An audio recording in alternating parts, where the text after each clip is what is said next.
খোৱা পানীৰ বাবে হাহাকাৰ ৰাইজৰ নিজৰৰ পানীয়ে একমাত্ৰ ভৰসা হৈ পৰিছে গাৰোপাৰাবাসীৰ। কামৰূপ জিলাৰ মহানগৰীৰ গাতে লাগি থকা ৰাণী উন্নয়ন খণ্ড তথা দক্ষিণ ভোলাগাঁও গাঁও পঞ্চায়তৰ অন্তৰ্গত অসম মেঘালয় সীমান্তৱৰ্তী বৃহত্তৰ গাৰোপাৰা অঞ্চলৰ প্ৰায় ১৫০ শতাধিক ৰাইজে এটুপি খোৱা পানীৰ বাবে হাহাকাৰ কৰিবলগীয়া অৱস্থাৰ সৃষ্টি হৈছে। সীমান্তৱৰ্তী অঞ্চলটোৰ ৰাইজক বিশুদ্ধ খোৱা পানী যোগানৰ হেতু জনস্বাস্থ্য কাৰিকৰী বিভাগৰ ফালৰ পৰা ফুটুকিবাৰী পানী যোগান আঁচনি এখন স্থাপন কৰা হৈছিল। পিছে আজি কিছুদিনৰ পৰা উক্ত প্ৰকল্পটো বিকল হৈ পৰাৰ বাবে গয়া ৰাইজ পানী লাভৰ পৰা বঞ্চিত হৈ আছে। ইফালে প্ৰচণ্ড খৰাং হৈ পৰিস্থিতিৰ বাবে ঘৰুৱা কুৱাসমূহৰ পানী শুকাই গৈছে, যাৰ ফলত সীমান্তৱৰ্তী ৰাইজে ওচৰৰে কাৱাচিং পাহাৰৰ নিজৰাৰ পানী সংগ্ৰহ কৰিবলগীয়া হৈছে।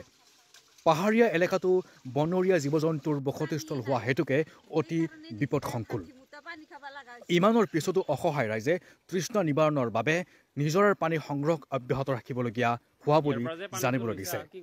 ইফালে উপায়হীন ৰাইজে বৃহস্পতিবাৰে মিলিত হৈ উক্ত পানী যোগান কেন্দ্ৰটো অতি শীঘ্ৰে কাৰ্যক্ষম কৰি তোলাৰ বাবে সংশ্লিষ্ট কৰ্তৃপক্ষক অনুৰোধ জনাই পত্ৰ প্ৰেৰণৰ সিদ্ধান্ত গ্ৰহণ কৰা জানিবলৈ দিছে। News desk report, Jebi news.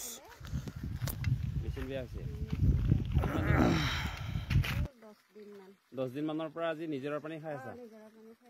কিমান মানুহে নিজৰৰ পানী খাই আছে? চবে খায়। কুৱাবিলাক কি হৈছে? পানী নাই।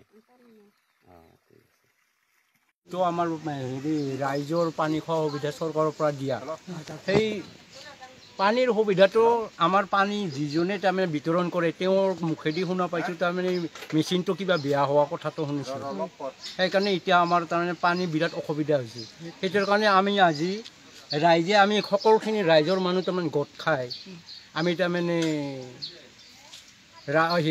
ওপৰ মহলত তাৰমানে তেওঁলোকক তাৰমানে জনাবৰ কাৰণে আমি গোটেইখিনি ৰাইজৰ মানুহ গোট খাইছোঁ। গাঁওখনত আমাৰ পশ্চিম গুৱাহাটী বৰ্তমান পলাশবাৰী সমষ্টি ৰাণী উন্নয়ন খণ্ডৰ অন্তৰ্গত গাৰোপাৰা গাঁৱত আজি আমাৰ জল জীৱন মিছনৰ যি খোৱা পানী যোগান ব্যৱস্থা বিকল হৈ আছে।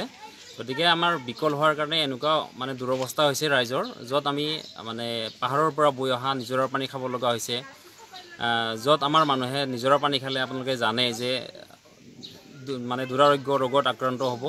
গতিকে সেইবিলাকৰ পৰা পৰিত্ৰাণ পাবৰ কাৰণে আমি আজি ৰাইজ একত্ৰিত হৈ চৰকাৰলৈ আবেদন জনাবৰ কাৰণে ওলাই আহিছোঁ।